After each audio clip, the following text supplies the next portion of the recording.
Yo, what's up fellow game devs? This week was the game jam of Blackthornprod and the theme was less is more. Initially I didn't intend to join, but I figured less is more, so I can make a short small game. And in this video I just shortly want to show you how I did it. And you can also play it in the description just on itch.io. I just released it and hopefully you can learn something from it. Let's get into it. So here's the Game Jam page on which I will upload my game, but let me just show you shortly how I went ahead and made a very short game. What I did, I was gathered some assets and I was thinking what kind of atmosphere do I really want, and I wanted to have less is more, and I was just thinking about a cabin in the woods, and I got like kind of a background. And if we put this all here, foreground, and there's a background, and there's a sky, and if we look at those, and let's drag it up, and of course the order is now not so good. And we had then, let's say, a -10, so there you go. I had this kind of scene. And I was like, okay, it's not really giving me the vibe which I wanted to get. So what I did was I kind of changed the color a little bit, and I did this with the global light. I just made a, let's say, global light, dark it a little bit, and also the sprite colors I also made darker. So you have this kind of, it's more an evening vibe, right? And also an important topic, which I always recommend everybody to do and also to learn, is to use parallax effects. So if I go to the scene here and if I move the player, you can see the backgrounds are moving on different speeds. And you can see also my snow effect is generating in the world space new snow. Because if I run too fast, then it won't keep up with making snow. So always be careful of that, on how fast your snow is and how much ahead you should have the snow. But my character is actually walking very slowly, so that's okay. So that's the one thing I did. And the Parallax Script, let's go here. And let me just show you. It's a very simple script, and I don't really recommend to use Playmaker for that. For auto-scrollers and stuff you can use Playmaker. I demonstrated it before in the Flappy Bird tutorial as well, but this is very simple script. You only need these things here: a simple start position, a game object, which is the camera which you put, and then the parallax effect which you can put in a float, and then there's just a mathematical calculation to upgrade your parallax effect. And here you can set different speeds. And let's say the ones in front should have a minus speed, and the ones in the back, this is the background sky, it doesn't have a parallax effect. This one though is a positive, and that way you will get this cool effect. What I did was the rain particle. I just got another particle system out of another game, and I changed it to a snow, and I did a couple on different layers. So as you can see, this one, there's one which is actually bouncing, has a collision, and it's a little bit of noise, different sizes over time. And then I've on different layers, different snow, and in game it looks like this.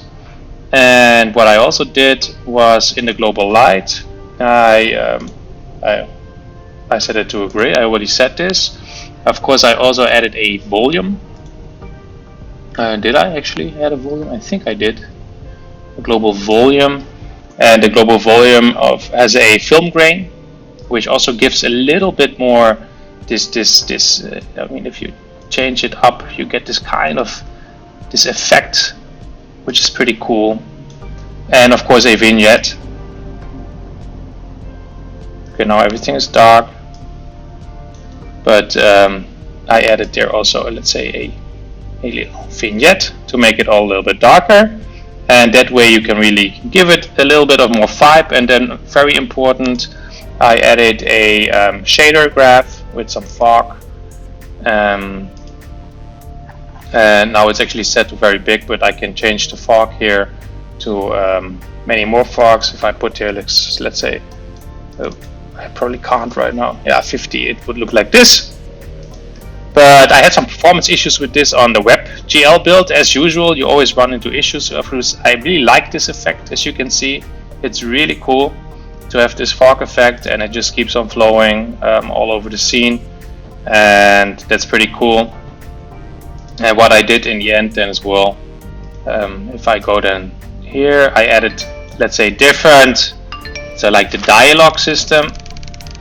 As you can see here, it's now a typewriting kind of system, and you can do this. There's an action called string typewriter, and I do a audio play to return page, so it's like opening a book, and then the typewriter comes, and it results in a text string, and then of course you set the text to your UI, which is pretty cool. And what you can do is add a audio source, and of course the audio source, it is always quite interesting. What you can do here is a small trick, and let me just stop this for a second.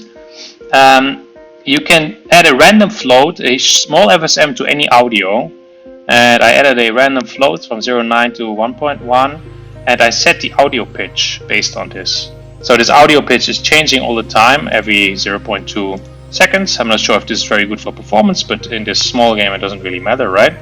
And what it does is then change the sound of the typing over time.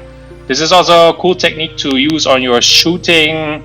If you have a gun or anything and you shoot something, you can just use this technique to change the sound pitches. And I also did this in my main game, which I will submit Sunday to another game jam. I'll finally finish something. Finally, what I did, I added a cutscene at the end with some camera movement, which is pretty cool. And actually, I'm not going to show that. You know that you should just play it. It's in the comments, and you can play the game or walk through the game. It's a very small, short game, storytelling-like, and I think you might enjoy it. Perhaps not. Perhaps you think it's not a game, it's more of a book. But that's up for you to decide. I thought it was quite fitting for the game jam with the theme Less is More, and I really focused on Less is More. The player had a very simple player controller. You can just walk from the right to the left. So that's pretty much how I made this game. Remember, important points are the parallax effects, and as you can see, you can do so much with some simple shaders, some snow effect, and global lights and global volumes that will already pimp your game to the next level, if you ask me. So I hope that's a little bit useful for you, and make sure also to put the layers in the right order. And as you can see, with just a rather let's say ugly, it's not ugly, I mean it's better than what I could do, but with these very simple foreground here that you can see here, I mean, yes, that's very nice, but you can transform this into like kind of really a atmospheric Blizzard kind of theme. So please have a look at or just play on itch.io Into the Blizzard, my game for the Blackthornprod Game Jam 3, and please look forward to my actual real game, which I put really a lot of time in the last month, and hopefully I'll get it finished by Sunday. There's 4 more levels to go. So have a good one. Thank you for watching. Cheers.